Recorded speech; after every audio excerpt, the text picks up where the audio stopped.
time that I resumed my duties on January 5th, I fully participated in national security decision-making on events in the Middle East and about military operations in self-defense to protect our troops in our facilities over there. Again, we're moving swiftly to put some helpful new procedures in place to prevent any lapses in notification. And I am confident that we will not experience the same issues in the future. So let me again thank you for the opportunity to be here today and for everything that this committee does to support, to stand by the mission and the people of the Department of Defense, including their families. I know you understand this, but one of the best things that you can do right now to support them is to pass a full-year appropriation. In doing so, we'll ensure that our troops get paid, that our civilian employees can stay on the job, and that we can continue to procure and field the very best capabilities to defend our country. We need the flexibility and stability that full-year appropriations provide. Mr. Chairman, Ranking Member Smith, I appreciate your leadership on that score, and I stand ready to assist you in any way. And with that, I'll be glad to take your questions. Thank you, Mr. Secretary. The chairman now yields his question time to the chairman of the Subcommittee on Military Personnel, the gentleman from Indiana, Mr. Banks. Thank you, Mr. Chairman. Mr. Secretary, help us get this straight. At what point during your hospital stay did you or your staff decide that the president should know about your hospitalization? As I understand it, my chief of staff contacted the National Security Advisor and advised him that I'd been hospitalized on the 4th of January. At what point during your stay was the 4th of January? I'm sorry, I didn't hear you. How long into your stay was that? Well, as we've pointed out, as has been pointed out earlier, I was admitted to the hospital after you were hospitalized? on the 1st of January, right. Okay. Yes or no, did you tell your staff not to inform the president, anyone on your staff? I never told anyone not to inform the president, the White House, or anyone else about my hospitalization. Okay, so the 30-day review summary lays a lot of blame at the feet of your staff. It seems that would appear, correct? For the breakdown in the process? You've told us that you are responsible, but the 30-day review seems to blame your staff. Well, the 30-day review pointed out that that there were some missteps, but there was never any ill intent or an intent to obfuscate. So, 1 year ago, you told me in this hearing room you had no regrets about what happened in Afghanistan. Do you regret what happened here? I've said that we didn't get this right, Congressman, and we put measures in place to ensure that the notification process is improved going forward. Mr. Secretary, who will be held accountable? The transfer of authority was who will be held accountable for this? This embarrassment. Again, I take full responsibility, and we put measures in place to address the shortcomings. Are you surprised the president didn't call for your resignation? I'm surprised, but are you surprised that he didn't call for your resignation? The president has expressed full faith and confidence in me. So you're not surprised that he didn't call for your resignation. Is it typical that the president would go 3 days without talking to his Secretary of Defense? Is that typical, or is that a regular posture? Do you usually go days without talking to the commander? I mean, that can happen. It depends on whether or not the president's on travel. If I'm on travel, there are times when we do go days without direct communication. So the big issue for me here is either the president is that aloof or you are irrelevant. Which one is it, Mr. Secretary? That the president would go 3 days without knowing that his Secretary of Defense is not on the job? It's neither. The president is not aloof, and I participate in all of the Let me ask you this. Well, on January 2nd, while you were in the hospital, President Biden was vacationing in the Caribbean. Your deputy, who the president didn't even know had operational control, was on a beach in Puerto Rico. What kind of message does that send to our adversaries? The key piece is that, number one, the deputy has the ability to, she has access to secure communications. She has the ability to participate in decision-making processes from wherever she Mr. is. Secretary, our adversaries should fear us, and what you've done has embarrassed us. And let me sum this up by this. A leading Chinese propaganda outlet said that what happened to you exposed, quote, internal chaos.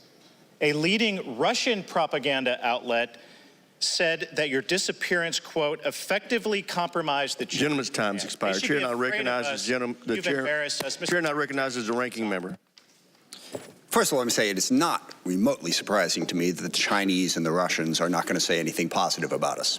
That doesn't come as a surprise to me. They seize on every opportunity to attack the United States. So I don't really take their word for what was going on. And a couple things to drill down on. One, it is fairly routine that the Secretary of Defense will be in places where you are not able to do everything you need to do, and that authority is transferred. And I think a lot of people don't fully understand this. So can you walk us through, I mean, how often does it happen that you are in a place where you can't be as responsive as you need to be so that you pass the authority on to your Deputy Secretary? Thanks. As pointed out in the 30-day review, there have been a number of times in the past where we transferred authorities because of my inability to have access to secure communications. And then once I had the ability to have access again to secure communications, that was transferred back. So that, and the number of times that that's happened is outlined in the 30-day review. And was there, again, just to emphasize, was there any time during this process, in the first days of January when you were in the hospital, any time whatsoever when the Deputy Secretary wasn't in a position to fully carry out the responsibilities of the Secretary of Defense? Regardless of whether she was in Puerto Rico or Bermuda, Mexico or Mar-a-Lago or wherever, she was in a position to carry out all of the authorities that she had as the acting Secretary of Defense in that instance, correct? She is legally and logistically positioned to assume the functions, and she was, you're right, in a position to be able to support the president as chief of staff, as he made decisions. So, Commander in Chief. So, she always has secure communications with her, just like me, and she has a situational awareness that's needed to be able to make effective recommendations to the president, and she, working with the chairman of the Joint Chiefs and also the combatant commander, would propose options for the president in any situation. Certainly, and one of the things I want to emphasize as this hearing goes forward is not to use this to the advantage of our adversaries, to use it as a partisan attack. There was nothing embarrassing about what happened here. There was nothing that makes us appear weak. The United States, as all of this was going on, as has been pointed out, was carrying out strikes against our adversary in order to protect our force. We were doing everything that we needed to do to meet the national security needs of this country. And if members of this committee incorrectly imply otherwise, they are merely giving aid and comfort to those adversaries that they claim to care about confronting.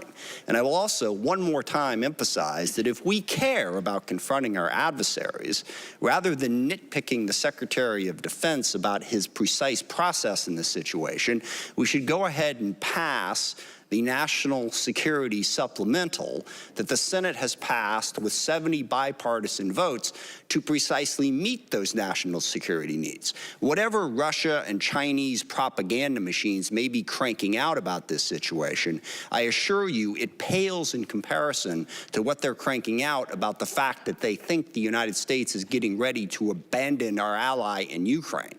I would challenge any member on the other side of this aisle to claim that the Secretary of Defense not fully informing the president for 3 days is somehow more important than walking away from that obligation that we have made and that the whole world is watching us on. And with that, I yield back. Chair recognizes the gentleman from South Carolina, Mr. Wilson. Thank you, Chairman Mike Rogers. Secretary Austin, I first want to wish you a full and speedy recovery. And sadly, we're here today because of the failure to properly communicate Directive 3020.04 of the Department of Defense, which is critical information requirements through the chain of command to President Biden.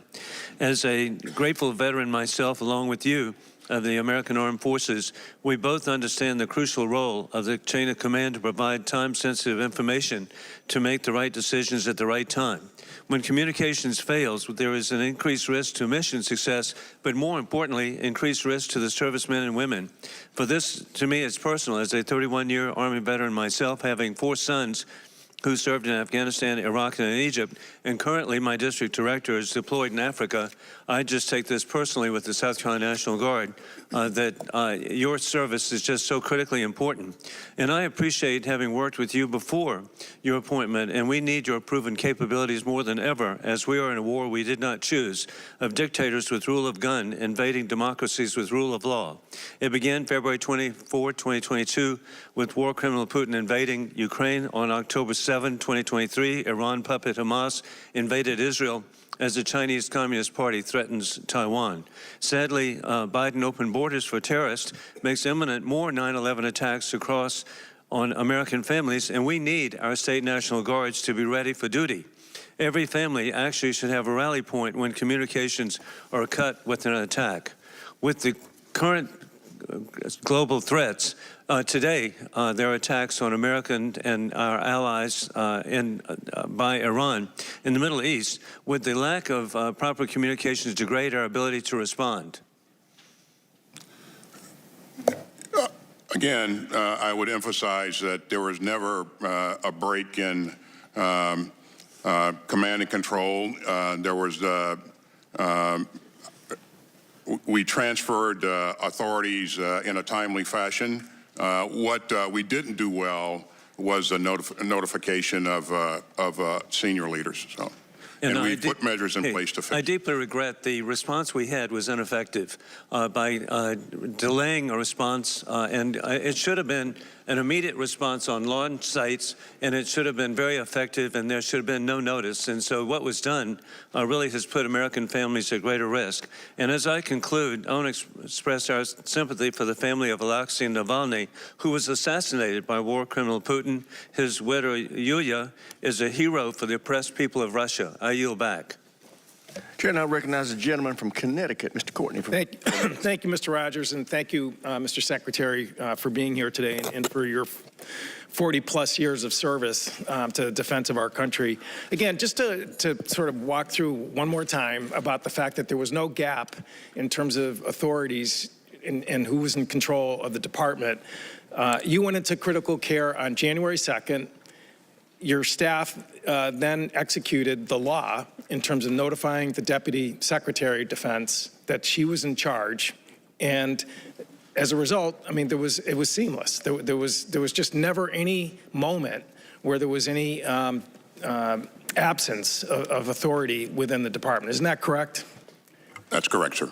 And again, it actually was the Armed Services Committee back in 1962 that passed the law that, again, made this process happen, again, without any action, special action of the Secretary of Defense. It's different, actually, than the 25th Amendment of the Constitution, where if a president is going to go under anesthesia or is incapacitated, it actually says in Section 3 of the amendment that there has to be a voluntary surrender.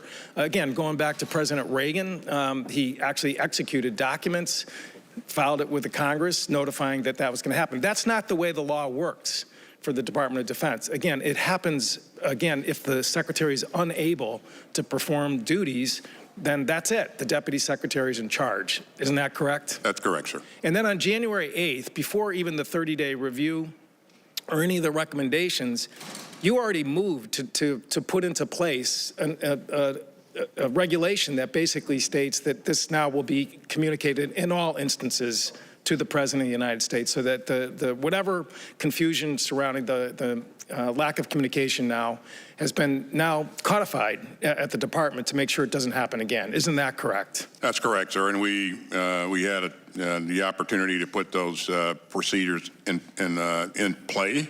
when I went back to the hospital on February 11th, and it was there was timely notification in a seamless fashion. So speaking of gaps, let's talk about the supplemental, because on February 13th, the United States Senate, actually by a vote of 77 to 21, it was more than the 70 votes that my friend Mr. Smith cited, overwhelmingly endorsed a package which will provide $60 billion to Ukraine, who is in a very dire state today. So 16 days later, we're here in this room. We're thankfully looks like we're gonna move forward on a FY24 final package soon. But the fact is that nothing has happened in the House to follow up what the Senate did. The Speaker explicitly said he will let the House work its will in terms of next steps with the supplemental package. I think everybody in this room knows if the bill was brought to the floor, we would get an overwhelming majority vote, pretty darn close to 2/3. I've talked to some Republicans who said it would be 300 votes. What's the risk? What's the risk of that gap in terms of our national security and helping our allies? Well, we're seeing the risk play out on the battlefield each and every day as the Ukrainians fight valiantly to defend their sovereign territory. And I would remind everyone that with our support in providing security assistance, they've taken back half of the territory that Russia seized. But each and every day, we see the Russians continuing to push and make incremental gains, and that's very troubling. And without our support, the Ukrainians will be outgunned in terms of artillery, and they'll also be at risk because of lack of adequate air defense. Gentleman's time's expired. Chair now recognizes the gentleman from Ohio, Mr. Turner.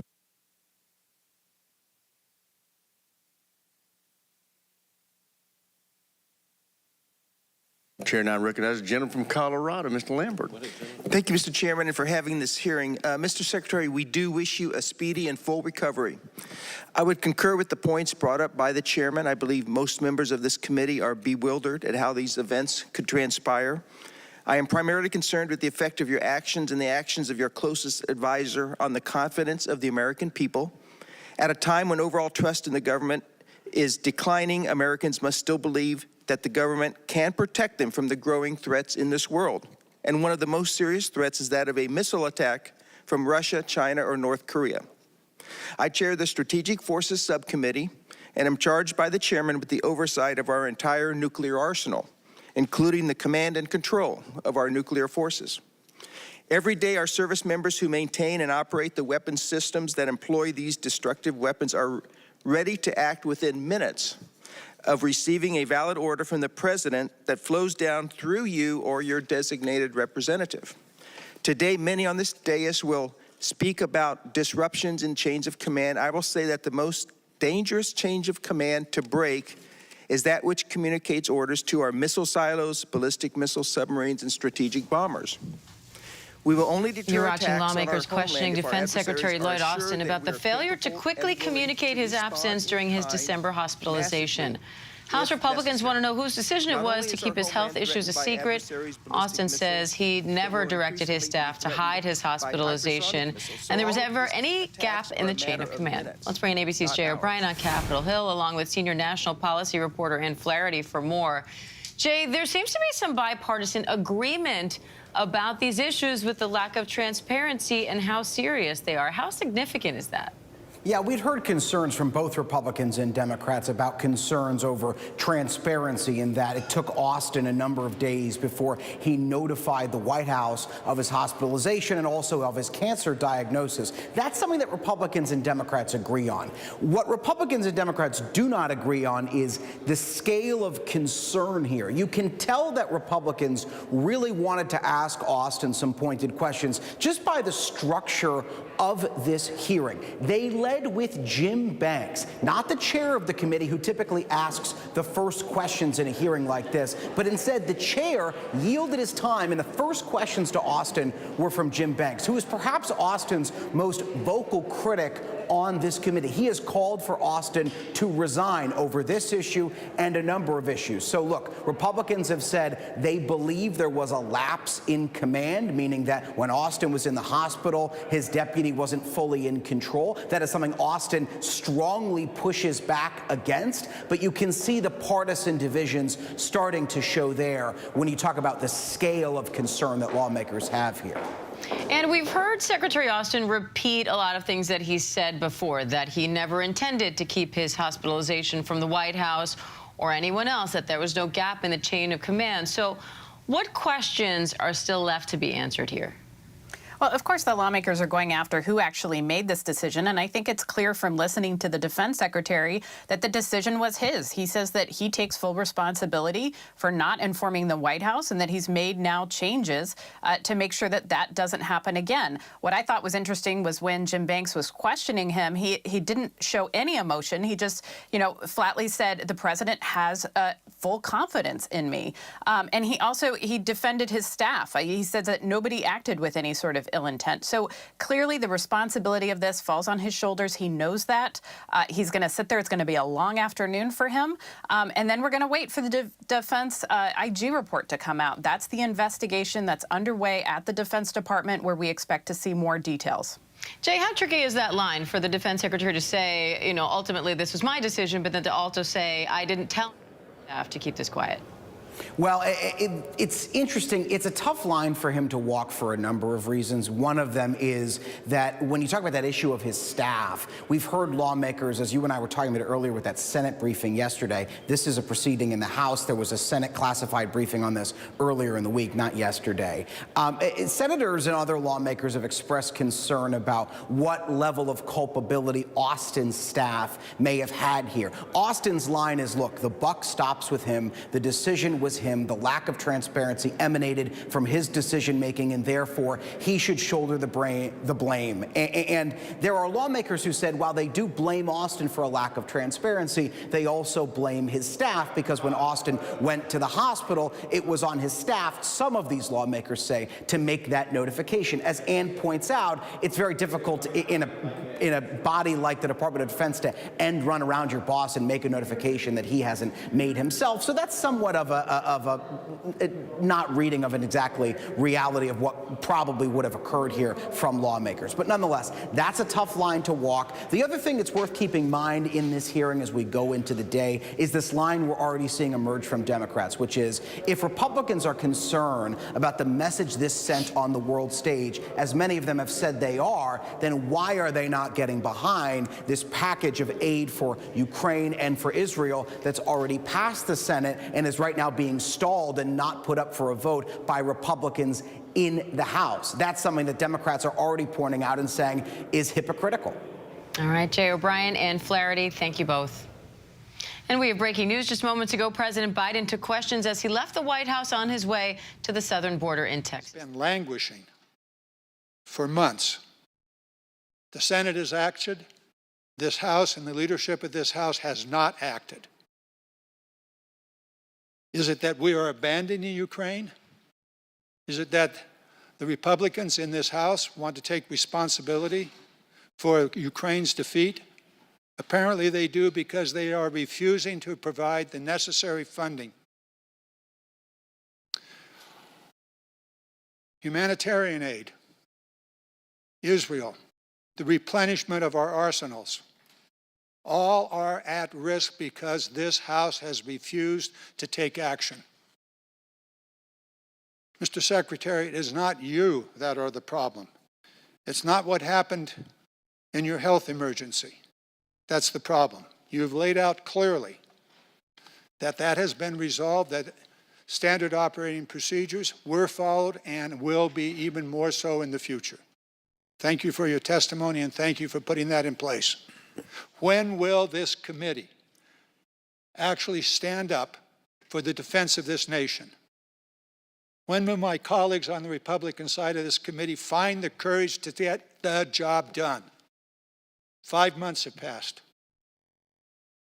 The dereliction of duty is not yours, sir. The dereliction of duty is right here on the dais. Mr. Secretary, 17 seconds. If you'd like to comment on the necessity of getting the job done, please do so. Well, first of all, you heard me say in my opening comments, sir, that full-year appropriation is really important. Without that, we lose time and money. Gentleman's time's expired. Chair, and I recognize the gentleman from Virginia, Mr. Whitman, for any questions he may have. Thank you, Mr. Chairman. Mr. Secretary, we wish you, again, continued recovery from your surgery. I'd like to go through a series of questions just with your reflection and yes or no. Is it standard operating procedure for your security detail to notify in real time the National Military Command Center?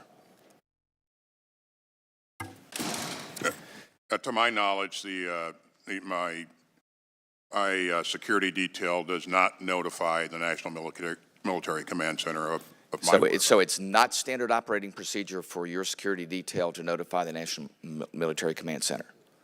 That's right. So. Okay.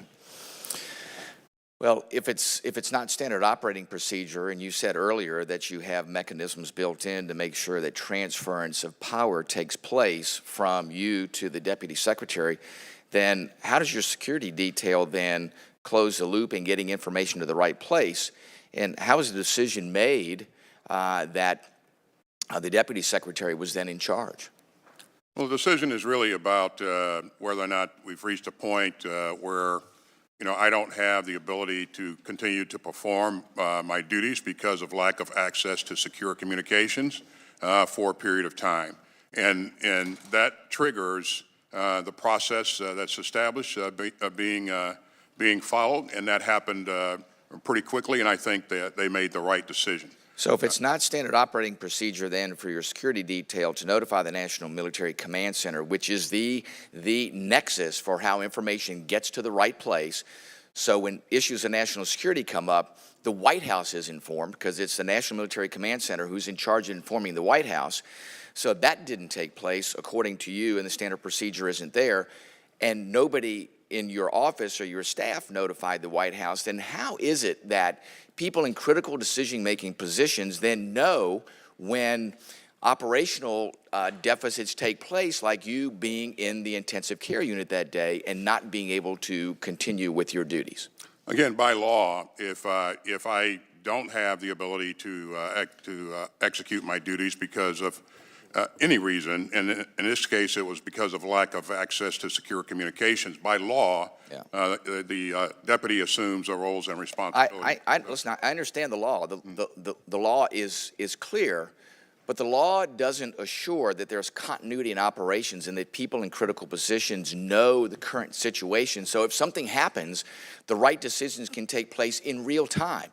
The Deputy Secretary is in Puerto Rico. While she may have been advised or notified of a transference of responsibility, she stayed there, and it was a matter of if something really happened, was she in the right position to be able to do that? If the White House didn't know, the National Security Advisors didn't know, people in positions that would need to make decisions in case of, and we're glad that something didn't happen, but in case of, if that information isn't transferred, then there is indeed an issue of national security. As I stated, there was never a lapse in authorities or command and control.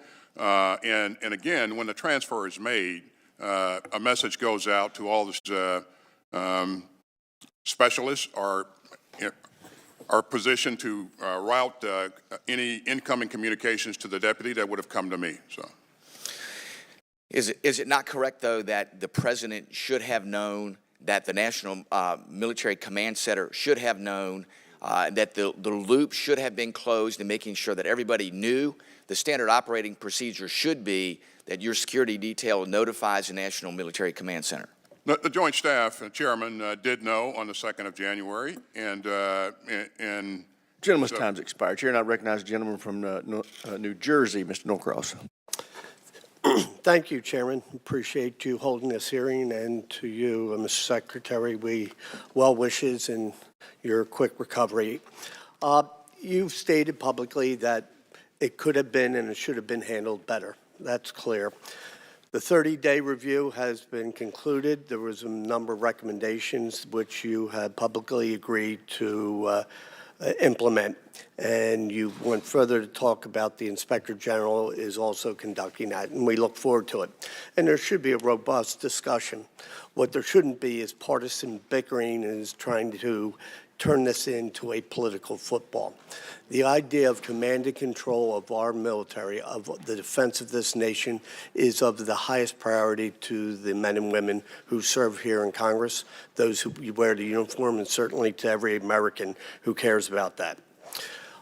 I want to make sure that we fully understand, because apparently there is some doubt that there might have been a break in the command and control of our forces. Would you clearly state, for the record, was there ever at any time a break in that command and control?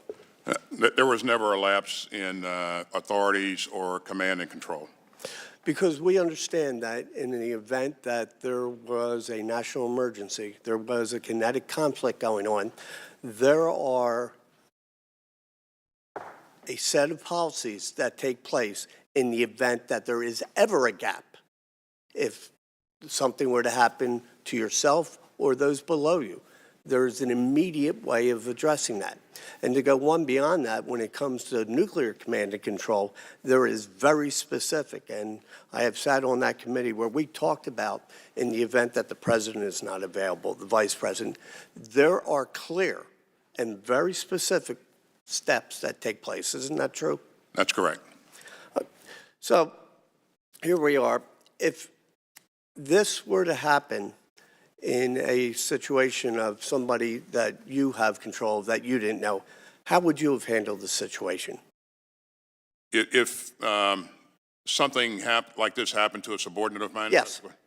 Well, first of all, I would be concerned about that subordinate condition and welfare, and again, I would try to gain some understanding of what happened, and then I would ensure that we put measures in place that don't allow it to happen again, and that's exactly what we did here. And I would tell you that you know, the president was foremost focused on my welfare, and then you know and ensuring that we had the right measures in place to streamline communications and to make sure that we were able to respond to anything in the future.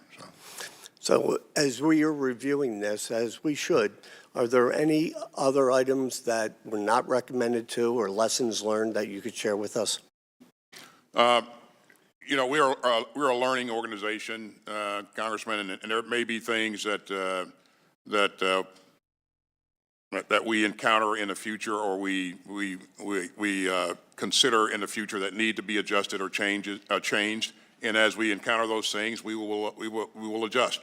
But as a start, I think putting these 8 recommendations in place will help. We'd already done some things ahead of time to ensure that notification occurred in a very timely fashion. But if we learn more things going forward, we will adjust as needed. Thank you, and I yield back the balance of my time. Chair, and I recognize the gentleman from Georgia, Mr. Scott. Thank you, Mr. Chairman. Mr. Secretary, I certainly wish you a speedy recovery. I want to focus on the December 22nd date. That's the one I have the most difficult time with. I understand the other one was an emergency procedure where you were taken by ambulance to the hospital, if I'm correct. Is that right? The January procedure was emergency. The January event was an emergency. I took an ambulance to the hospital. That's right. But the December 22nd date, when did you know that you were going to have surgery on December the 22nd? Well, I scheduled that surgery about a week prior to the actual surgery. Okay. I could lock in a date, and I took leave in order to do that, and I made sure that we transferred authorities to the deputy that day, and I resumed my duties the following day. Okay, so you took leave, but you knew that you were going to take leave a week before the 22nd, correct? That's right. That's whenever you scheduled the surgery on for the 22nd, that would be when you knew. But she was not notified until the day of the procedure. Is that correct? This was coordinated several days before, so I don't know the exact date when she was notified. But okay, well, according to what we have, it appears that she wasn't notified. She was basically transferred the authority, but wasn't given the reason for the transfer of the authority. And I guess that's the thing I have the hardest time with, is not the emergency procedure, but it is knowing a week in advance that you're going to be under anesthesia, out for 48 hours, give or take some time there, and why she wasn't notified at that time that she needed to be prepared to receive the authorities at that stage. My understanding is that she was in Puerto Rico, not in continental U.S. at that time. Is that correct? That's not correct. Okay. 22nd, she was in the States. Okay, she was in continental. Okay. I just think when we know that you, as the Secretary of Defense, there are 435 members of the House, 100 members of the Senate, but there's one Secretary of Defense.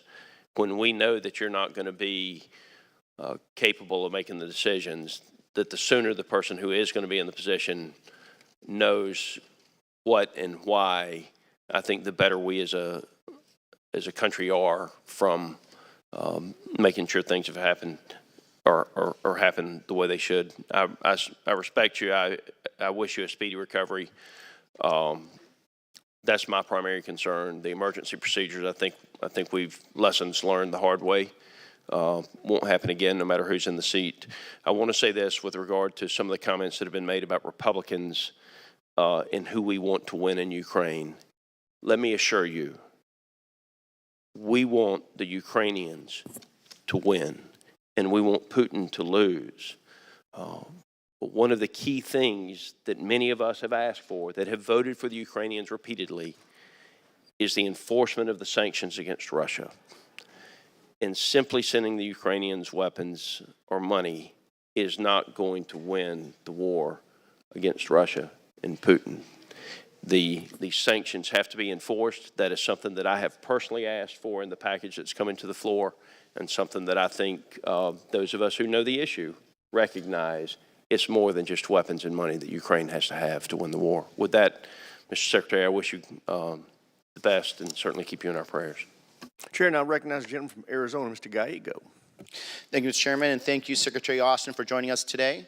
Secretary Austin, I would like to thank you for your service and steadfast leadership, especially at this challenging time, and to express my wishes for you to have a full and speedy recovery. I recognize the deeply personal nature of your situation, and I'm also thankful for the committee for arranging this hearing. Mr. Secretary, I was deeply troubled when I learned the news that President Biden was not informed of your absence, let alone your hospitalization, multiple days after entering intensive care. While authorities surrounding the notification process for the Deputy Secretary of Defense to carry out new functions and duties is vague, it's clear that the chain of command is not. When I was an enlisted member of the Marine Corps, a corporal, I had to notify my superior if I could not report for duty. Just like there is accountability for the enlisted, I want to ensure that we are all held to the same standards, including at the highest level. So you can understand why the situation is very concerning to me, and why I believe strongly that Congress should conduct robust oversight. In fact, as ranking member of the Intel Special Operations Subcommittee, I understand the significant challenges that we face around the world and the reality that anything can happen at a moment's notice. We, in our senior department leadership, must always be prepared. It is clear to me that there was a breakdown in the department, and I appreciate the swift action that you took to conduct a 30-day review to examine the situation. I still believe that there are a number of important questions to ask and lessons to learn from this experience. Secretary Austin, your department just concluded a 30-day review to establish the facts and to inform process improvements. What are your primary lessons learned from this experience, and what steps are you taking to ensure that this breakdown in the chain of command never happens again? Well, the key lessons were, first of all, as I've said, the transfer of authorities, I think we did what was done as it's supposed to be done, and very quickly. What was not done right was the notification of key leaders, and so the lesson learned is that everyone in the environment and the process needs to have a clear understanding of what steps to follow notification when things happen. And so the processes that we put in place ensure that that understanding is there, and that when something happens, that notification takes place in a very timely fashion. And just to follow up, Secretary Austin, in terms of the transferring your position's authority, do you believe that there's room to grow in that area, just to make sure it's smoother and less opaque? You know, I believe that there are things that we can do to make sure that the reason for the transfer of authority is crystal clear to everyone, and the steps that we've taken, the things that we put into place, ensure that there's written notification of why that transfer authority is taking place. Thank you. Now yield back. Chair, and I recognize the gentlelady from New York, Ms. Stefanik. Thank you, Mr. Chairman. On the morning of January 4th, Mr. Secretary, you were in the critical care unit. The acting Secretary of Defense was vacationing in Puerto Rico, and President Biden was unaware that you were not in the chain of command. Now, as you know, I represent Fort Drum in the 10th Mountain Division, which you know well. Thank you for your service there in the North Country. But on this same date of January 4th, do you know how many 10th Mountain Division soldiers were deployed and are still deployed today in Iraq and Syria in support of Operation Inherent Resolve? You know, I know that they are deployed. I don't know what the number is. It's just over 2,500. And on January 4th, at approximately 4 a.m. our time, the U.S. carried out a significant strike against a senior Iranian-backed leader in Iraq, correct? That's correct. And because President Biden did not know you were outside of the chain of command during this U.S. strike, if Iran or its proxies in Iraq or Syria had carried out a retaliatory strike against 10th Mountain Division soldiers, the president's chain of command would have and could have broken down, potentially delaying presidential orders to protect lives of American forces, constituents that I represent. Do you understand why this is unacceptable to the American people and to those military families? Well, thanks. First of all, I would say that when we're attacked, we have the right to defend ourselves and respond immediately if it's a local attack. If a strike is warranted, then recommendations need to be provided to the president. Those recommendations come through from me, and after I've consulted with the chairman of the Joint Chiefs and also the combatant commander. The Deputy Secretary would have done the same thing, and she has all of the capabilities and situational awareness to do that. Except the president wasn't aware. The president of the United States was not aware that you were not in the chain of command. So God forbid there was a retaliatory strike. Yeah, that would have caused potential delays, and it is unacceptable.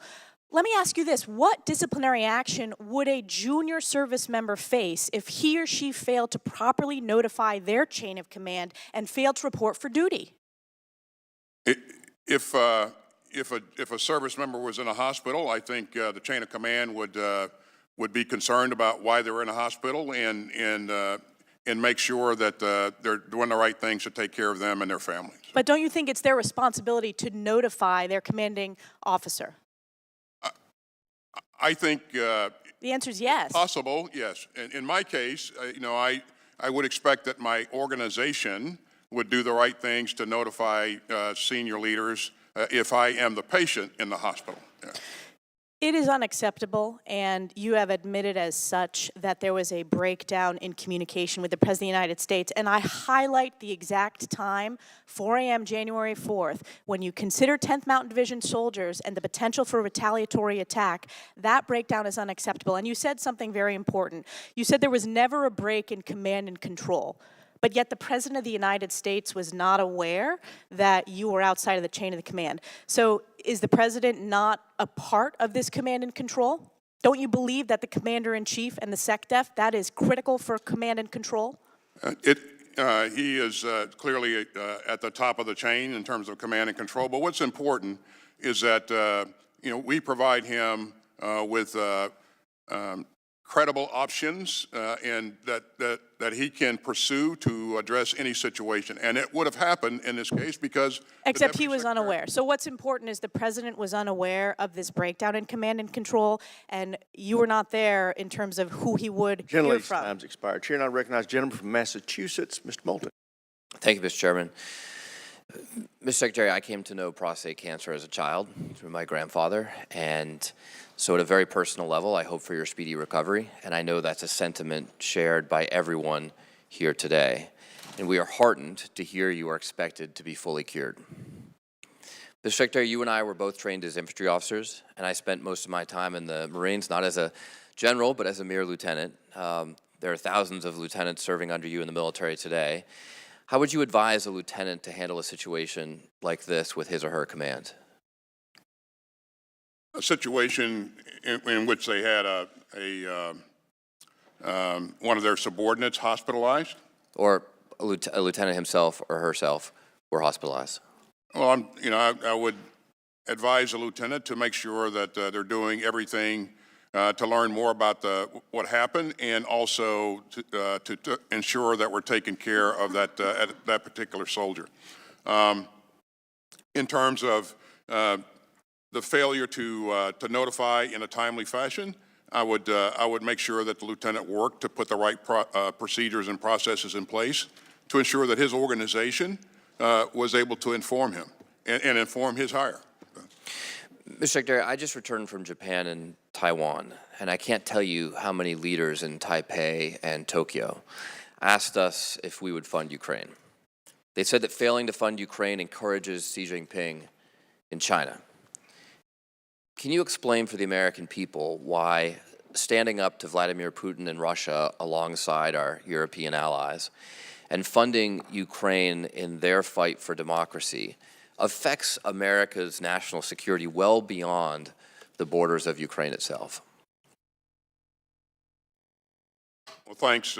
This really is about our security and the security of our allies and partners. And this really is about a rules-based international order. We don't want to live in a world where one country can redraw its neighbors' boundaries and illegitimately take over its sovereign territory. And so we know that if Putin is successful here, he will not stop. He will continue to take more aggressive action in the region. And other leaders around the world, other autocrats around the world will look at this and they'll be encouraged by the fact that, this happened and we failed to support a democracy. And so I think it's a very dangerous path to go down if we don't support Ukraine. Thank you, Mr. Chairman. I yield back. Chair now recognizes the gentleman from Tennessee, Dr. Desjardins. Thank you, Mr. Chairman. And Secretary Austin, very pleased to hear of your good prognosis and hope that your recovery continues to be uneventful and goes well for you. Just a couple questions. At the time you were in the hospital, there were several strikes carried out against militias in Iraq. What was your role in carrying out these operations? Were you calling the shots, or was DepSec Hicks making those decisions? Well, on the 4th, as we have said earlier, that strike, I delegated the authority to conduct the strike when the conditions were right down to the combatant commander. Okay.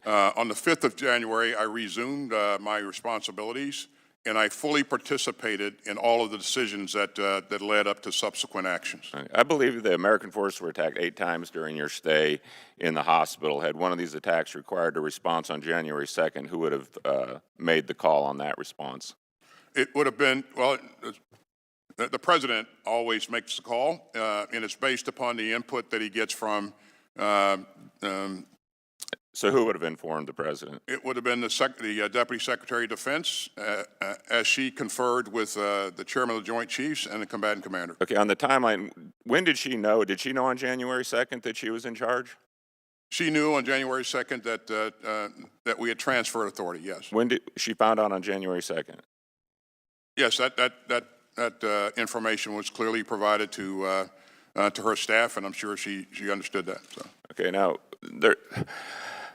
a lot of times our staff are very loyal, as they should be, and some of the blame has been cast on your staff.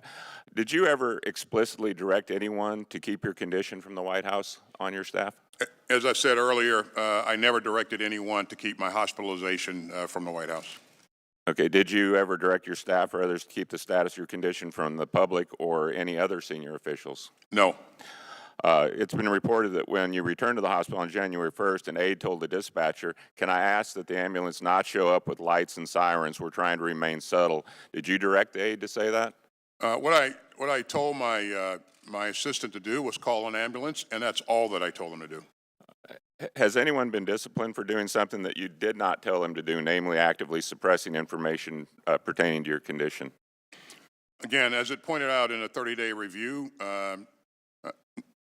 there was a lot of things that happened, but there was no evidence of an intent to obfuscate or willingly conceal something. And so at the end of the day, as I said earlier, I take full responsibility for this. We didn't get this right. We put the procedures in place to ensure that that this doesn't happen again. Okay, well, I respect that you take full responsibility. Let me ask you this, Secretary, and I'll finish with this. If a member of the Armed Services fails to report for duty and went missing for 4 days without informing their superior, they would likely face repercussions. Isn't that correct? If, I would point out that I was in a military hospital in the Washington, D.C. area with... But I'm talking about somebody, one of your subordinates. If they did that, they would face repercussions and perhaps even be dismissed depending on the circumstances, correct? If they didn't report for 4 days. Yeah. Okay, and so I'll just finally ask, why shouldn't you face some discipline under these circumstances? You put yourself above the man? I do not, and I have, as you know, I served 41 years in the military in uniform, and so I understand the challenges, and I understand that, leaders have to set the example. Again, I said that we didn't get the notification right. Again, I was the patient, and so I expect that my organization Gentleman's time's expired. would do the right I thing recognize to notify the her. gentleman from California, Mr. Khanna.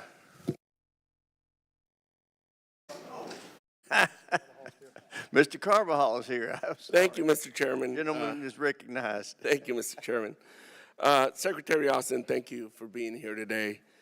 There's no denying the situation regarding your health was not handled perfectly, and you've acknowledged that. That being said, to my knowledge, no laws were broken.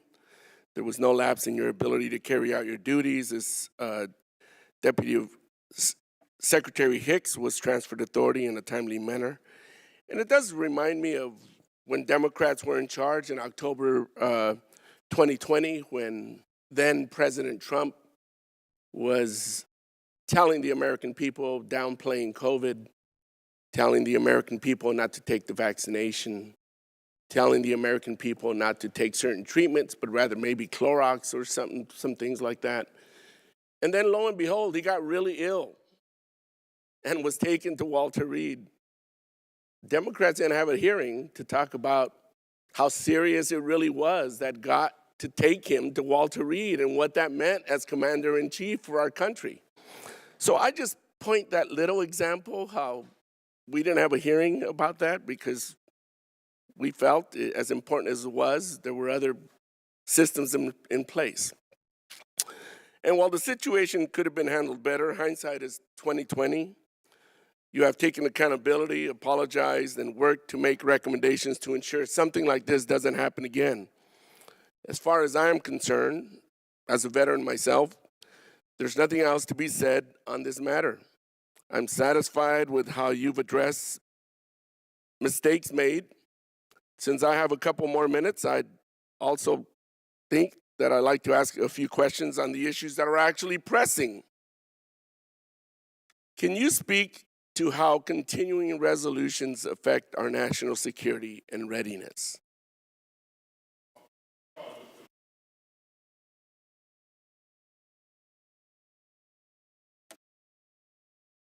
Sorry, they cause us to lose time and money. And again, we work hard to link our budget requests to the strategy, and without full appropriation, we can't fully execute our strategy. And so this will cost us probably, if it's a full year continuing resolution, it'll cost us somewhere in the neighborhood of a $25 billion cut overall. And that doesn't allow us in some cases to fund critical programs and resource weapon systems and munitions that are critical to not only Ukraine and to replace the things that we're providing to Ukrainians and the Israelis, but also allow us to build up our stocks for contingencies going forward. So it is a serious thing that I think that hampers our ability to execute our strategy. So. Thank you. I think every member on this committee is well aware of the threats we are facing globally, from Russia's illegal invasion of Ukraine to terrorist attacks against our ally Israel. As we start writing this year's NDAA, in your opinion, what do you think should be the committee's top 2 or 3 priorities? Well, you'll always hear me say that in terms of what we are focused on, China's our pacing challenge, Russia's an acute threat, and we really have to pay attention. Gentleman's time's expired. Chair now recognizes a gentleman from Mississippi. Mr. Secretary, I also want to wish you a full and speedy recovery. That being said, I would argue that the protocols that were in place on January the 2nd were adequate. It was a failure of leadership in implementing the controls and protocols that were already in place. I've also served close to 40 years in the military service. And I can tell you that if the CNO would have done this and just disappeared for 3 days, there would be actions and consequences, maybe not to him or her, but to the person who did that. If the Commandant of the Marine Corps did this without reporting upward, there would be consequences. If a private soldier or a sailor or Marine would have done this, or an airman, there would have been consequences. They may not have been discharged from service, but there would have been consequences. You know, and the fallacy of this committee to sit here and say we should be talking about other things. Let me tell you what, when Senator Tuberville did the blockade of the service chiefs and their stars, I heard the administration, I heard the Democrats on this committee say it is dire national security risk if we don't get these people confirmed. However, there was a chain of command at all times, that we knew who the acting commandant was, we knew who the acting CNO was, so there was none. I don't think there was a threat to national security because of this, Secretary Austin. I don't think that there ever was. The places and protocols are in things. I do, however, think it was an extreme lack of leadership at some level, and I hope we identify that and there are consequences. And with that, I yield the balance of my time to Mr. Morgan Luttrell. Thank you, Mr. Kelly. Mr. Secretary, I'm glad that you're feeling better. To my colleagues' points, this is the military. Good order and discipline and good communication is our baseline. It's the profound foundation that we build ourselves off of. And I know through your 40 years in the military, you've obviously had to relieve somebody of command. You've had to remove people from leadership positions. I think is that a fair statement? Yes, sir. And you've mentioned a few times that an individual that would be most in your circumstances that are sick and put into and taken to the hospital. I've had that happen in the commands that I've served in. And what the leadership did at any given level, leadership would remove that individual from that leadership position. Number one, for the well-being, but number two, for the continuity of force, in case you need to be forward deployed, in case communication has to go by, with, and through you, sir. And you say the notifications, the proper individuals were notified. And I understand that. But as I play this out in my head, if the president was to call you, which I'm assuming he called you directly on your phone, and you don't answer, and then he calls somebody in the Pentagon and say, hey, where's the secretary at? And they say he's in the hospital, all right? Then the bubble blows up. They're like, why is he in the hospital? So you see how the spider web could fracture and go in 1,000 different directions. And my concern is that in your position, you're at the highest level, sir, but anywhere underneath you, you would have written these guidelines to take care of this problem set itself. But yet now we sit in this position where the problem lies on your shoulders. So when we talk about responsibility and accountability, this right here is setting a standard, sir. because of how this itself played out. As a lieutenant, if I was caught in this position and my commanding officer relieves me of duty, the first thing I'm going to do is say, no, sir, I need to stay in my position. And now there's a leverage point that doesn't need to exist in the military at all. And that's just the perspective I have. You can respond to this if you want, but remember, at your level, it is a razor-thin line of communication that cannot be broken. And that happened, sir. It did. And again, you are setting the precedent for everything down inside our vast organization. Gentleman's time's expired. Chair now recognizes the gentleman from California, Mr. Khanna. Thank you, Mr. Chairman. Mr. Secretary, about how many Palestinian women and children have been killed by Israel since October 7th? It's over 25,000.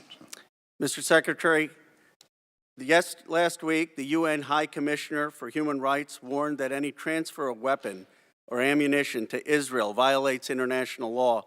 About how many precision-guided munitions has the United States given Israel since the beginning of the war? I don't have that number at my fingertips, but we have endeavored Mr. Secretary, it's about 21,000 precision-guided munitions to Israel since the start of the war. Secretary Austin, last week you spoke to Defense Minister Gallant, and you said clearly there needs to be a plan to ensure the safety and support of those sheltering in Rafah before any military operations proceed. National Security Advisor Sullivan has said he has not seen any plan yet. John Kirby said it would be a disaster to invade Rafah. If Netanyahu defies the United States and invades Rafah, will you commit today that you will halt any future military sales to Israel? Obviously, sir, that's a presidential decision, but you know, we expect that. And by the way, I spoke to Minister Gallant last night, and I expect that when we provide munitions to allies and partners, that they'll use them in a responsible way. But would you make a commitment that they defy what we're saying and they violate international law, by the way, which is opposed to National Security Memorandum 18 and National Security Memorandum 20, that if they don't do what we're saying, that we would halt those arms sales or transfers? Again, the decision to halt the provision of security assistance would not be mine. It would be. What would you recommend? Well, I certainly, again, I really do expect that that they utilize the weapons that we provide them in a responsible way, and then if they don't, sir, I just want to, for time purposes, it seems to me if they're defying what you're telling them, what Kirby's telling them, what Sullivan's telling them, that wouldn't be responsible. Cindy McCain, the head of the World Food Program, has said that the Palestinian children are starving. Extremist settler Stomrich, Israel's finance minister, stopped American flour, which our taxpayers paid for to get into Gaza. If Israel again ever stops American-paid aid from getting into Gaza, will you commit to not sending future arms sales? Again, that's not my decision. I would, number one, do what I've been doing and engage the leadership and encourage them to ensure that humanitarian assistance is getting. Mr. Secretary, I would just say, and I have one more question, that we need some consequences when another country is defying you, defying the National Security Advisor, defying the President, defying National Security Memorandum 20. There has to be some consequence. And then I was surprised John Kirby said that Israel is taking more precautions than the U.S. military would to protect civilian life. Mr. Austin, Secretary Austin, isn't that statement inaccurate given Israel has used hundreds of 22,000-pound dumb bombs when there were no places for civilians to go? Would the U.S. government ever target terrorists with 2,000-pound bombs in a densely populated area? Well, I mean, it depends on the situation, and again. But have we done that? Use 45% of bombs that are unguided, or a 2,000-pound bomb? I mean, do you really think that the Israeli government military is taking more precautions than the United States military would? I think, just based upon the results in terms of the significant loss of life. Gentleman's time's expired. Chair, and I recognize the gentleman from Wisconsin, Mr. Gallagher. And it should be done. Mr. Secretary, to review, you went in for the initial procedure on December 22nd.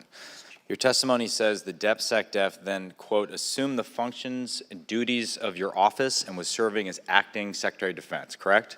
That's right. Did you then personally make the decision on December 22nd to transfer authority to the Deputy Secretary of Defense? I did. So does 10 U.S.C. 132B, which you cite in your testimony, does it require you to make the decision? And/or is there any notification to the President required by statute? It does not. You know, by law, if I'm unable to perform the duties of the office, then the responsibilities and authorities transition to the Deputy Secretary. And you can assure us today under oath that you, and you alone, not a military aide, made the decision to execute the TOA to the Deputy Secretary of Defense? On December 22nd? Yes. That's right. And I instructed my assistants to put the process in place. Thank you. What prevented you at that initial hospitalization, which was a planned procedure, from telling the President, albeit privately, about your condition, that you had cancer? As I said, you know, a diagnosis of cancer is a very personal and deeply troubling issue, and it's one that, quite frankly, you know, I described it as a gut punch, and again, I didn't want to burden the President with one of my personal issues, but I've also said that I didn't get this right. I should have informed him. I should have, you know, talked to him about it. And I have since talked to the President. I have apologized, and he responded with a warmth and empathy that anybody who knows Joe Biden. I have limited time. I'm sorry. I don't mean to be rude. You said or you just said you expect your organization in early questioning to do the right thing and notify higher.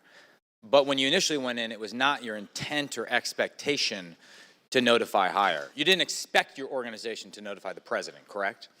You know, as I said, I didn't get that right, and that was not done appropriately. I appreciate that candor, but just so I have clarity, your initial intent was to go in, have the procedure, for there to be not any complications, and the White House would be none the wiser in the process, correct? We didn't. I didn't instruct anybody to notify anyone. That's right. So it is not the fault of your organization or an aide not to notify higher, at least in that initial case. That's right. You take full responsibility.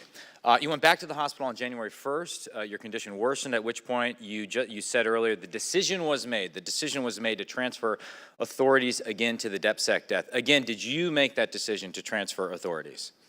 I did not. The decision was whether or not they had reached a threshold where I could not communicate or have access to secure communications. And so that triggers the process. So your condition was severe such that you could not personally action the transfer of authority? The issue was, number one, they could not get to me, but number two, it was access to secure communications. It had nothing to do with my physical condition at the time. And yet the decision was made. So who made the decision? Well, as my assistants conferred, they agreed that we had reached that threshold and they should put the process in place, and they did, and I think it was the right decision. So your military assistants made the decision to transfer authorities to the Deputy Secretary of Defense? The military decision, the military aides made the decision to without any initiate the process, right? In the chain of command? Yeah, I mean, the law says that if I'm unable to... Gentleman's time's expired. Chair, and I recognize the gentlelady from Pennsylvania. Mr. Secretary, thank you for coming here and for sitting with us. And I wish you good health and a speedy recovery. We had a conversation earlier this week where I expressed my disappointment in some of the decisions that were made by you and by your team, and my personal experience being a young lieutenant in the military and what I would have expected my own self to do in those circumstances. But that's not what we should be talking about today. What we should be talking about is, rather than your health or those decisions that were made around them that are putting us as a nation and us as a world in peril, rather the inactions of Congress right now, and specifically this House right now, and specifically the Speaker of the House, Mr. Johnson, right now, is putting us and this world in peril. Last evening when I left votes, it was dark and it was raining, and I was intercepted by some people with Ukrainian flags, and one held a sign that said, "It's 1939 again." And it really struck me and literally brought tears to my eyes, because it really genuinely is, and not an exaggeration to say that it's 1939 again. When I was in Lithuania earlier this month with one of the undersecretaries of Ministry of Defense, he also was near tears with his concern about what would happen if Ukraine fell and what would happen to places like Lithuania, Estonia, Moldova, and Europe. When I was recently in the Horn of Africa with a gentleman who had served honorably in our military and was now a contractor with our defense services, he bemoaned, was worried about the fact that he would not allow his now 15-year-old ever to serve in the military for fear that he would die in combat. Because I believe he was thinking that because it is indeed 1939 again. So what are we doing? We are sitting here for hour upon hour of time that the 50 of us and the 435 of us could be spending voting on things like Ukraine and the Ukraine supplement, so that we can prevent 1939 from happening again. So my questions to you, real briefly, is whether you could reflect on how our allies are perceiving this from a DoD's perspective, and whether you are concerned whether Russia might continue on in its war in the continent, and whether she is watching. Our allies are troubled by the message that we're sending in a failure to support Ukraine, and certainly it has impacted the morale of the Ukrainian troops. It is if we continue down this path, it'll be a gift to Putin, and we certainly don't want that to happen. And then as others look at this, they will question whether or not we are a dependable ally or dependable partner, and that's very troubling for us as well. So I only have a little bit more time, and I don't frankly think I need all of it, because in hours, just mere hours, this House will adjourn yet again, having accomplished literally nothing. We will not have voted for the supplemental. We will not have voted to support you in the DoD through proper appropriations. History will and history should judge us, our inactions. I really don't want to be right. I really don't want this to be 1939 again. I just want to be able to vote on the supplemental and on funding our government. And with that, I yield back. Chair now recognizes the gentleman from Florida, Mr. Gates. You didn't tell the president that you had cancer, that you were being treated for cancer, or that the treatment for that cancer had gone wrong, because you saw it as personal and medical. And I think a lot of us have empathy for you in that regard. But now that you see how personal medical decisions are, will you call for the re-recruitment, restoration of full rank and back pay for the 8,600 service members who were vax mandated out of the military? No, I won't. So on March 4th, 2021, you authored a memo. It was entitled Message to the Force. And in that memo, you said that there would be clear and swift accountability for anyone who didn't meet the highest standards of the Department of Defense. Now, however this worked out, we all acknowledge that what you did here didn't meet the highest standards, right? You made a mistake. I admitted to... Yeah, okay, so we got that. So then the question is, what becomes the clear and swift accountability? Now, you're not going to be discharged, right? No? That's right. Okay, you're not going to be suspended. You're not going to be demoted, and you're not going to have your pay cut. None of those things are going to happen to you, right? That's right. Okay, so you come here seeking some grace and some forgiveness. And I want you to know that one of the service members who you vax mandated out of the military sent me the parable of the unforgiving debtor. And it's in the book of Matthew, it's verses 21 to 35. The man fell down before his king and begged him, "Please be patient with me, and I will pay all the debt." Then his master, filled with pity for him, released him and forgave him of his debt. But when the man left the king, he went to a fellow servant who owed him a few $1,000s. He grabbed him by the throat and demanded payment. His fellow servant sat down and begged him for a little more time. "Be patient with me, and I will pay it," he pleaded. But his creditor would not wait. He had the man arrested and put in prison until the debt could be paid in full. When some of the other servants saw this, they were very upset. They went to the king and told him everything that had happened. And the king called the man who had been forgiven and said, "You evil servant, I forgave you that tremendous debt because you pleaded with me." Shouldn't you have mercy on your fellow servant, just as I had mercy on you?" Then the angry king sent the man to prison to be tortured until he had paid his entire debt. Mr. Secretary, you come to us seeking forgiveness, but you offer none. And it seems as though the pattern is repeated. You make a mistake, like on the vax mandate and here regarding your notification, then you get busted. President Biden had to sign something into law reversing your vax mandate. You got busted here, not because you came forward, but because we learned of this through other means. And then after you get busted making a mistake, you want that benefit, but you don't want to extend it to others. This isn't swift or clear. You're not meeting your own standards that you set for yourself.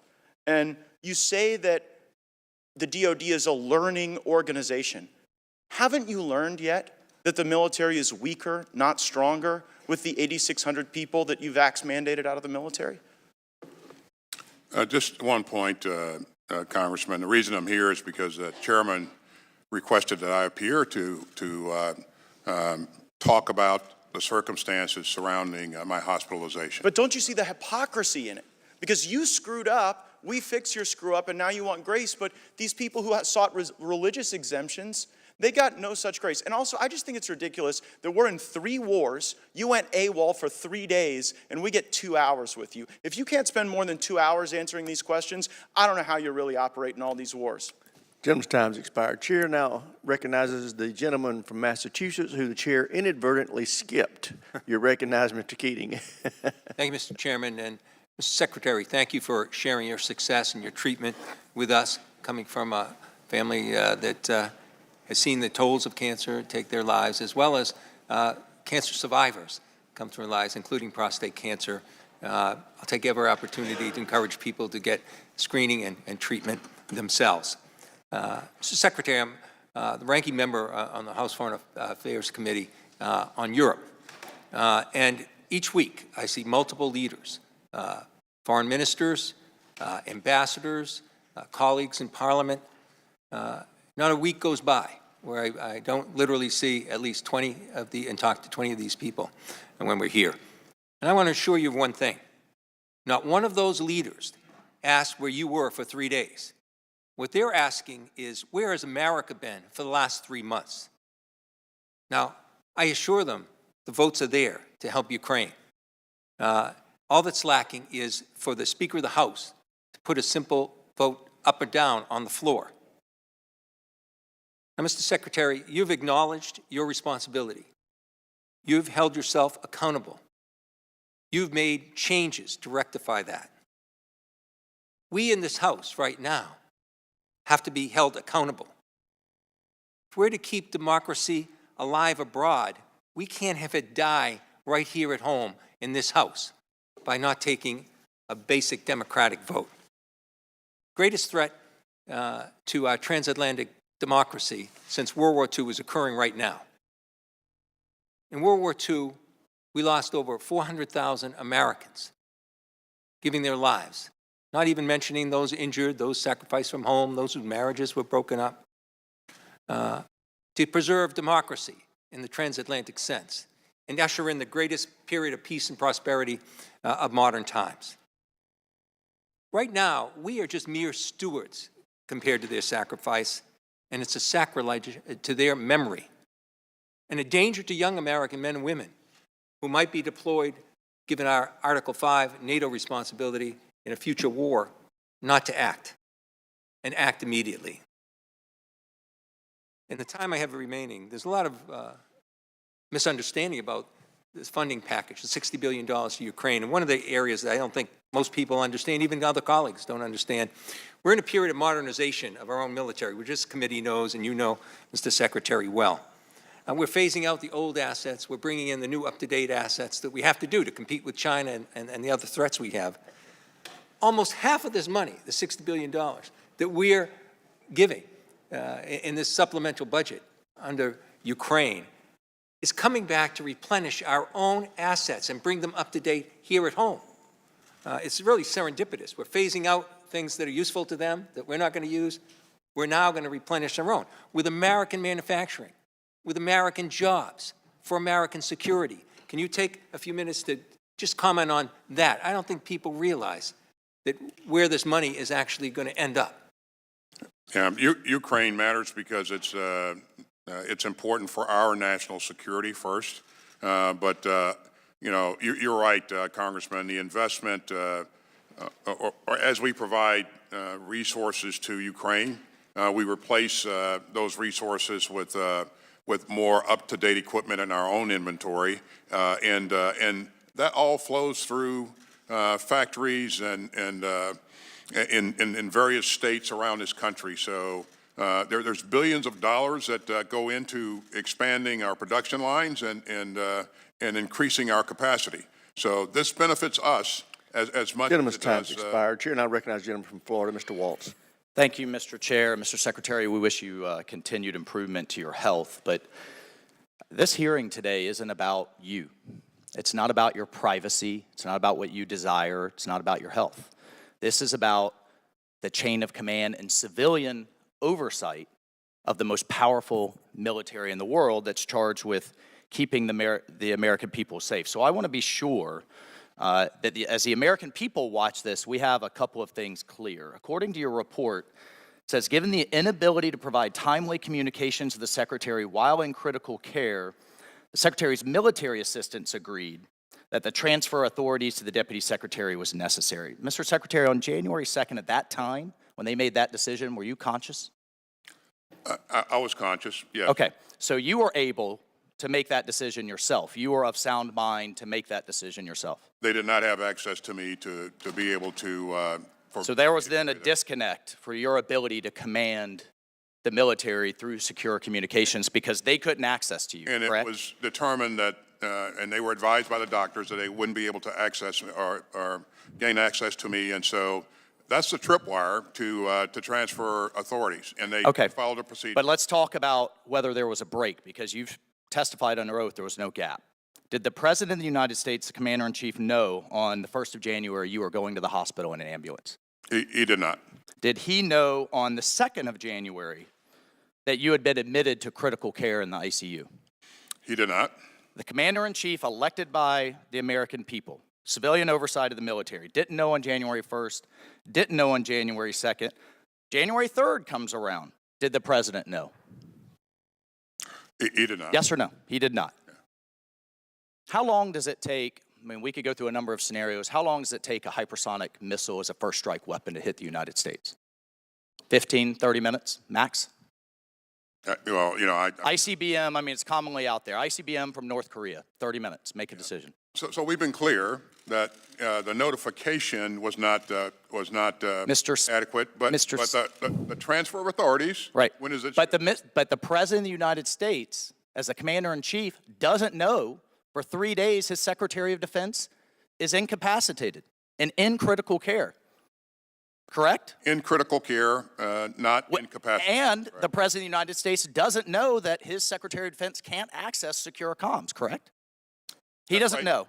But the deputy is fully empowered and has full access to everything she needs. Mr. Secretary, who made the decision, just in the time I have remaining, who made the, so your report says the Assistant Secretary for Public Affairs was informed of the transfer of authority.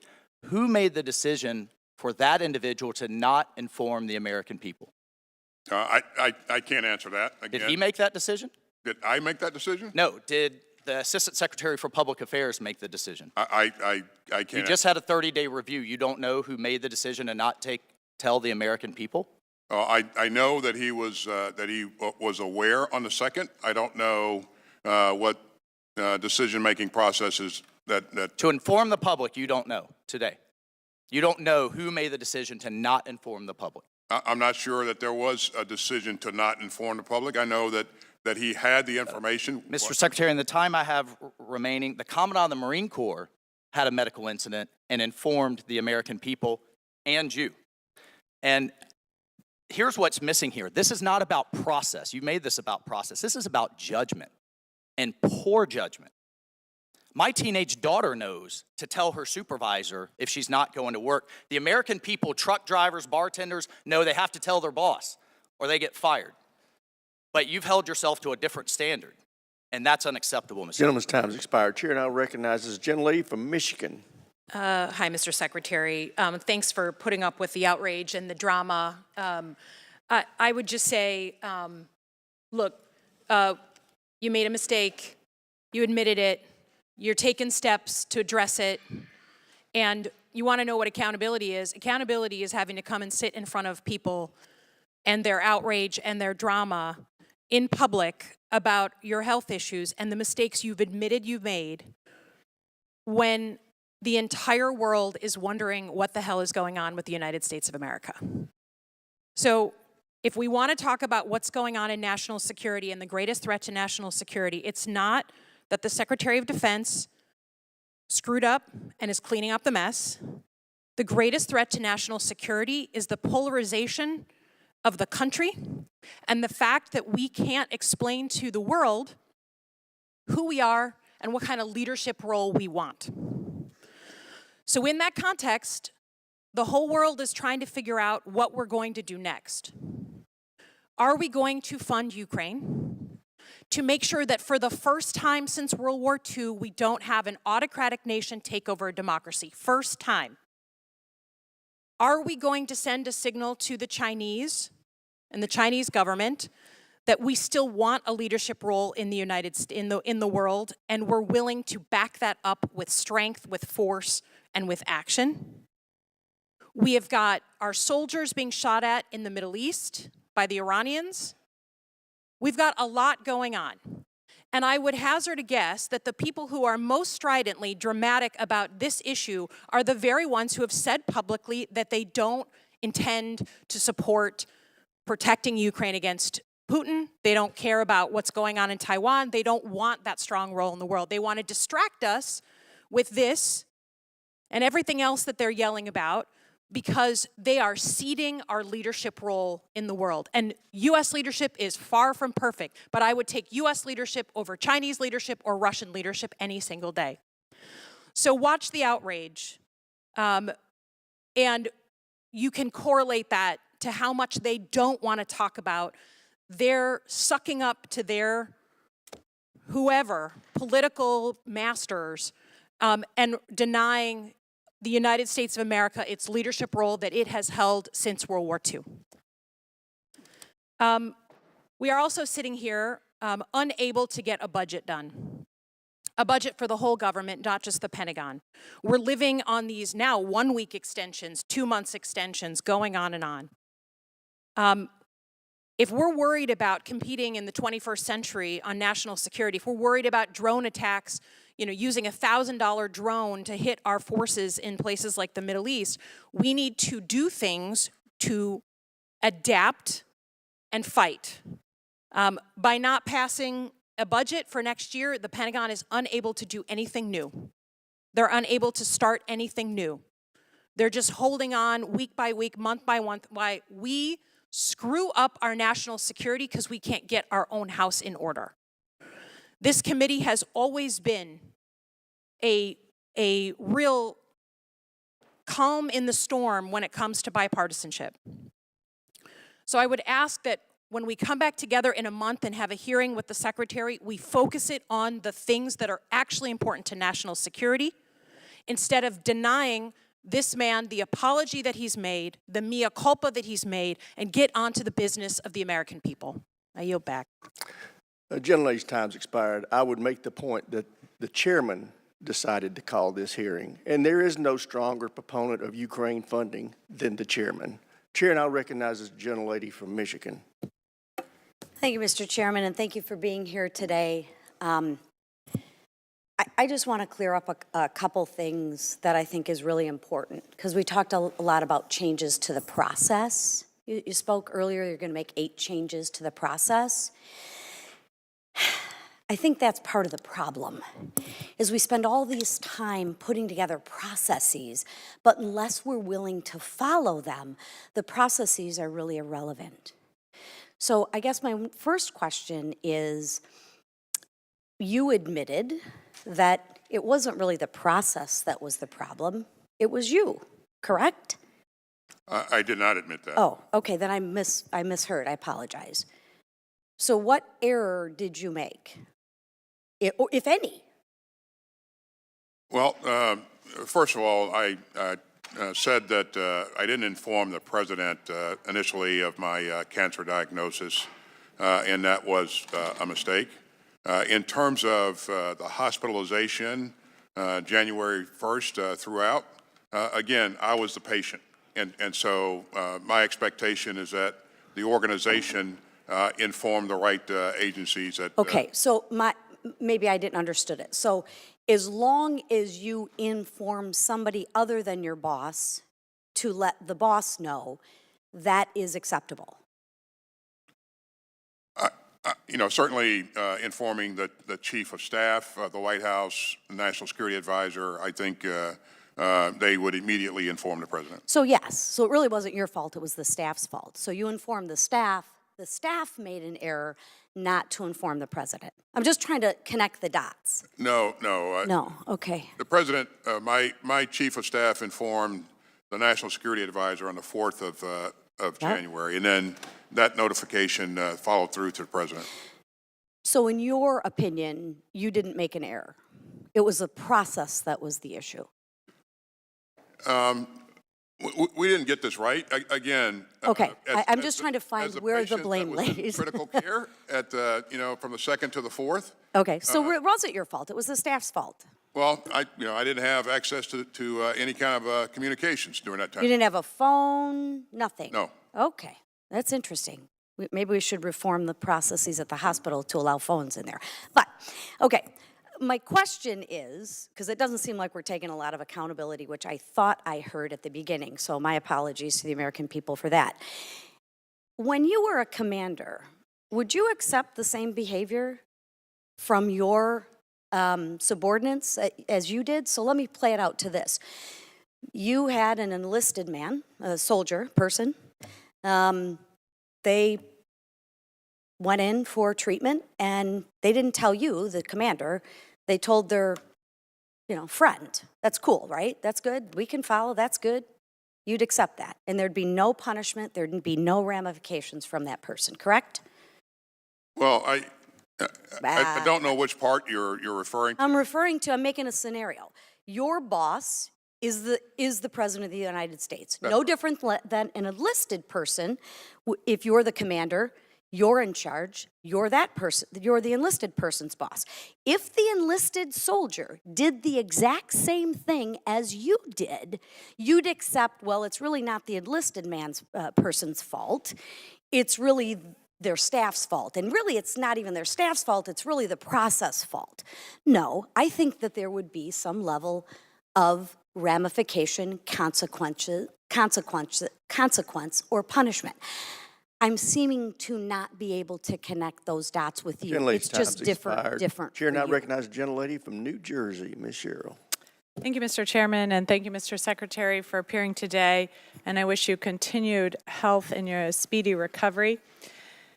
I have spent the last several weeks meeting with allies, partners, and stakeholders related to the current conflicts and struggles around the world. I met with President Zelensky and our European partners to discuss Russia's war of choice in Ukraine. I met with leadership in Egypt, Jordan, and Israel to discuss the Israel-Hamas war. I've also met with the Jewish, Palestinian, and Ukrainian communities in my own district to hear about their concerns. And finally, as a member of the Select Committee on the Chinese Communist Party, I know all too well the challenges our nation faces in competition in the Indo-Pacific region. And despite these and other challenges the Department of Defense faces across the world, this legislative body has still not passed the appropriations needed to plan, to prepare, and to act in our nation's best interest. And while the Biden administration has a plan for the National Security Supplemental that was prepared months ago, I remain concerned that there's still no plan from the Speaker and from the GOP majority to pass the desperately needed supplemental. And I share the real frustration and anger you're hearing today from my Democratic colleagues that as we face conflicts across the world, and as we on the House Armed Services Committee hold this hearing, my Republican friends on House, who I would expect to be the strongest allies in this fight to get the supplemental on the floor, are not addressing these huge issues. So I'll ask you, Mr. Secretary, as we near yet another potential government shutdown, we've sort of kicked the can down the road now for a couple more weeks and hopefully can figure this out. But as we keep limping along with CR after CR after CR, and as we approach the fiscal year now 2025 appropriation cycle, even though we haven't passed the 24, as you know, we are now getting into hearings for the National Defense Authorization Act for 25. Every member of this committee continues to hear from senior DoD leaders about how damaging CRs are for our national defense. Can you speak in a little more detail about the practical impact that our broken appropriations process has on the implementation of our national defense security strategy?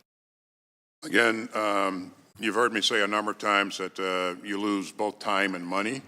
And if we go for a full year with the CR, that'll be, we'll lose about $25 billion in discretionary funds there.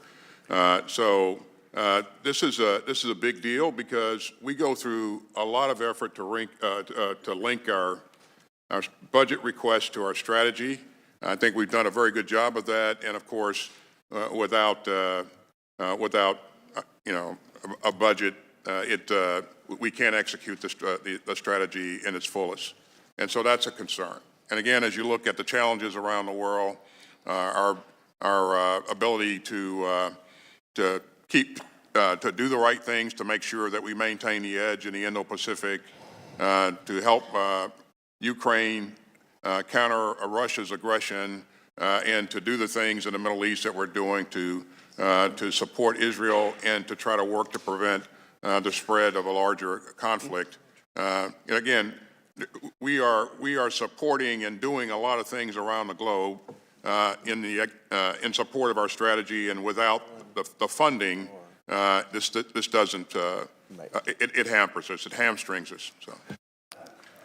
Time's expired. I would point out, consistent with our agreed upon time of ending this hearing, we will have time for 3 more questioners, Mr. Fallon, Ms. Escobar, and Ms. Mace. At that point, we will adjourn. I'd ask all of the members to submit their questions for the record, and I would ask the Secretary to respond to those in a timely fashion. And with that, the Chair recognizes the gentleman from Texas, Mr. Fallon.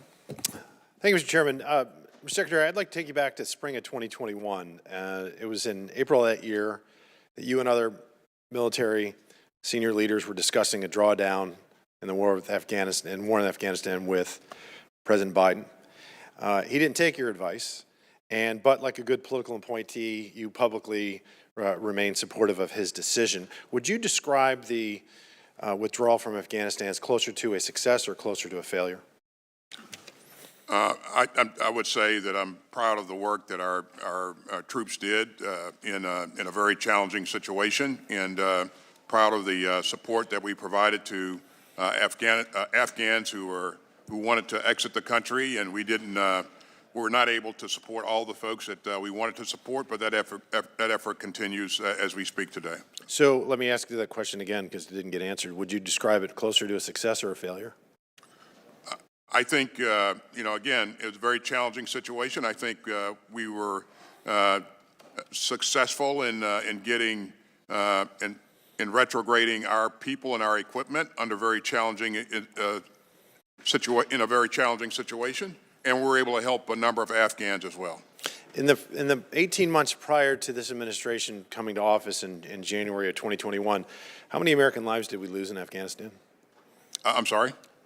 Prior to Joe Biden becoming president, in the prior 18 months, how many Americans did we lose in Afghanistan? How many military service members?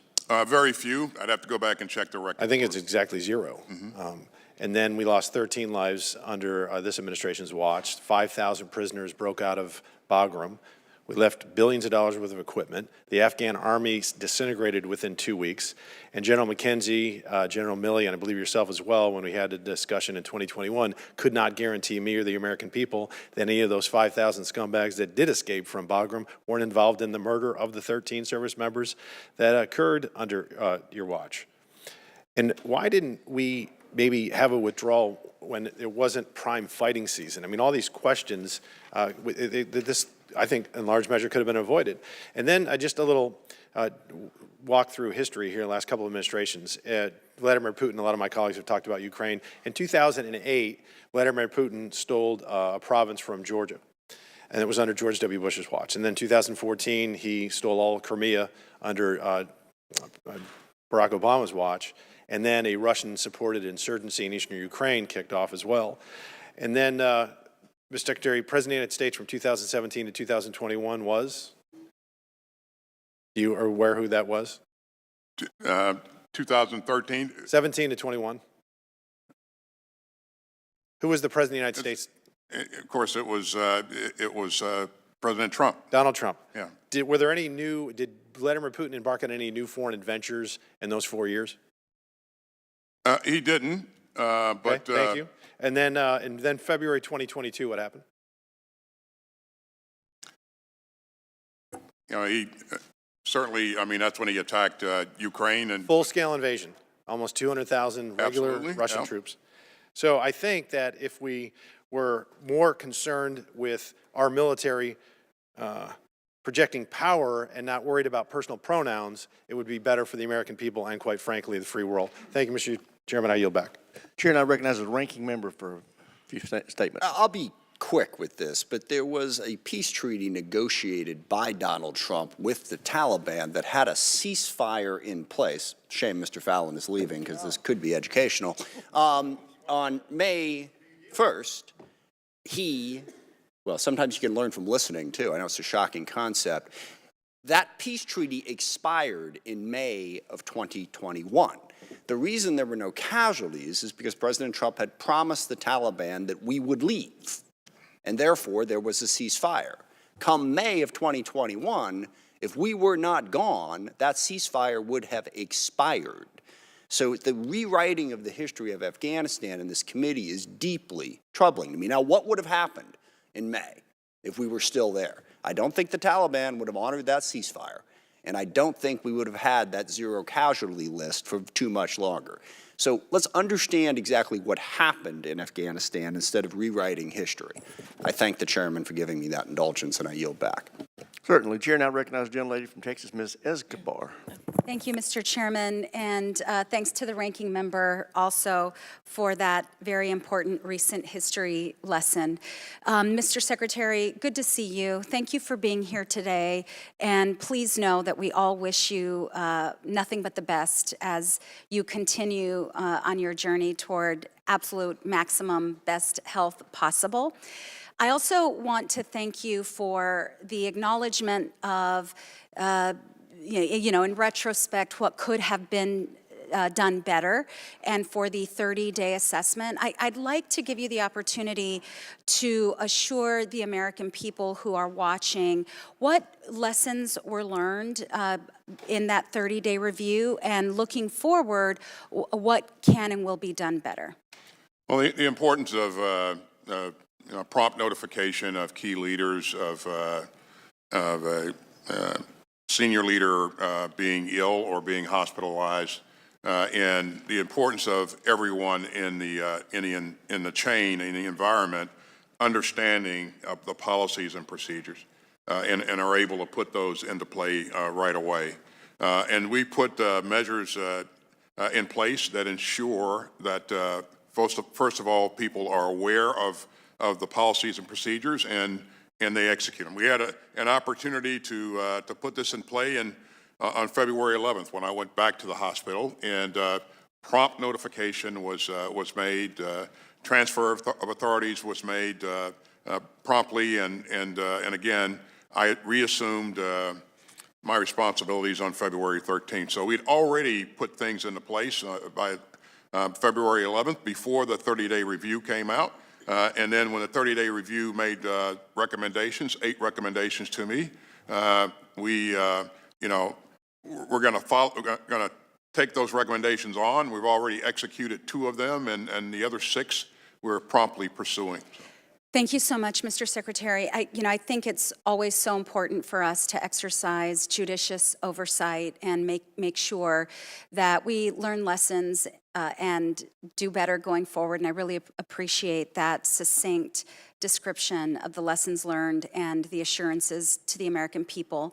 Like many of my colleagues, I had the incredible privilege of attending and participating in the Munich Security Conference recently, and was in the meeting with President Zelensky as we discussed the situation in Ukraine and the fact that this body has not done its job in ensuring that we vote on and pass the supplemental request by the president. I'd like for you, just in this last minute, so that the American people understand why this is so important for us to provide support to Ukraine. 3 years down the line, 5 years down the line, if Ukraine falls to Putin, what is in that future for all of us? Well, thank you, and thank you for your support of the supplemental. If Ukraine falls, again, Putin won't stop there. He will just continue to move forward and attack and take on the sovereign territory of his neighbors. And so, if you're a Baltic state, you're really worried about whether or not you're next, and so they know Putin. They know that what he's capable of, and quite frankly, if Ukraine falls, I really believe that NATO will be in a fight with Russia. Gentlelady's time expired. Chair, and I recognize the gentlelady from South Carolina. Thank you, Mr. Chairman, and thank you, Secretary Austin, for being with us today. Cancer is a serious illness, and we wish you the best in your recovery. I've been disappointed today in some of the responses. I do want to ask a question: is when did you first receive your diagnosis? It was early December. And then who did you tell? Did you tell your staff when you received the diagnosis? I did not. Again, as I said earlier. Did you tell your staff you received the diagnosis, yes or no? No, I did not. Okay. When did you learn that you needed surgery? Well, as soon as that diagnosis was made, you have. Okay, and then when did you tell your staff you needed surgery? When you found out you needed surgery, did you then inform your staff that you needed surgery? I didn't tell my staff that I needed surgery. When did you schedule the surgery? It was mid-December. Okay, and that was the December 22nd surgery? Yes. When you scheduled the surgery, did you tell your staff you had a surgery scheduled? I did not. When you go under surgery for prostate cancer, do you need to be totally knocked out, right? You can't be awake for the surgery. You have to be totally unconscious right. and incapacitated, right? Yes or no? That's right. Okay, thank you. And then the date of the first surgery was December 22nd. At what point did you tell your staff you were going under the knife and going to be unconscious and incapacitated?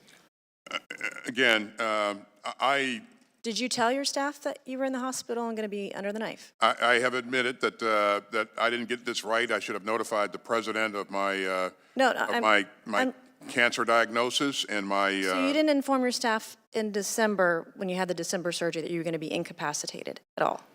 I knew I was going to be incapacitated, and I transferred authorities to the deputy secretary. And then they had this emergency event. Well, that was January 1. That's correct. What time of day did that happen? Late afternoon. And then did you tell your staff late afternoon when it happened what was happening? I didn't. My concern there was getting to the hospital. You did not tell your staff that you were on the way to the hospital? That's right. Okay. When did your staff find out you were at the hospital? I don't know when. You don't know when you told your staff that you were at the hospital? Are you kidding me? Again, as a patient in the hospital undergoing evaluation. Okay, let me just back up. I have a minute and a half. If any American worker did what you did, they would be fired. And they aren't the number 2 in the chain of command of the greatest and most lethal fighting force in the world. And here you are, you're not informing anybody on your staff that this is happening, let alone the President of the United States, let alone the delay to the Joint Chiefs of Staff, let alone the delay to the Deputy Secretary. What happens? Now, I didn't serve, most of my family has served. So can you please tell me in just a few seconds, when a soldier goes AWOL, when they wear the uniform, when they put their lives on the line for our nation, for you, what happens when they go AWOL? What is the punishment? Well, I wouldn't equate my going to the hospital and receiving treatment Being as going incapacitated as a secretary here, yes, is going AWOL. So you don't equate disappearing, being incapacitated with being AWOL. I didn't disappear. I was in a military You didn't tell your staff. facility You just in Washington, D.C. testified. You didn't tell your staff. Did you not? You just testified. What happens when a soldier goes AWOL? I have 20 seconds. What happens when a soldier goes AWOL? We have to realize that, I have a fairly large. Are they honorably or dishonorably discharged? Are they put into the brig? Are they? What happens? Seriously, you're not even answering the questions. I'm not going to rest until someone, we should not rest, until someone is held accountable. I am deeply disappointed in your response today. Thank you, and I yield back. General Lee's time's expired. Chair now recognizes ranking member for any closing comments he may have. I'm good, Mr. Chairman. Thank you. I thank the Secretary for making himself available. I would remind members that didn't get to questions to submit them for the record, and I ask the Secretary to respond to them in a timely fashion. With that, we are adjourned.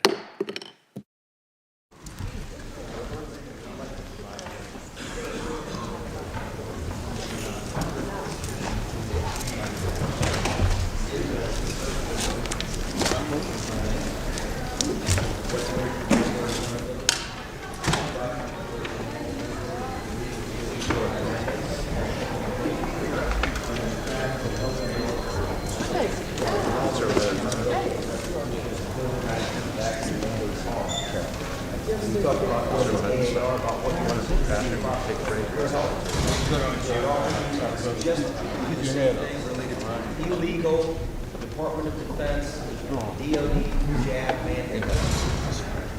That's why we have this problem. Our military, a lot of us are left. Emergency use of authorized products are not allowed to be mandated.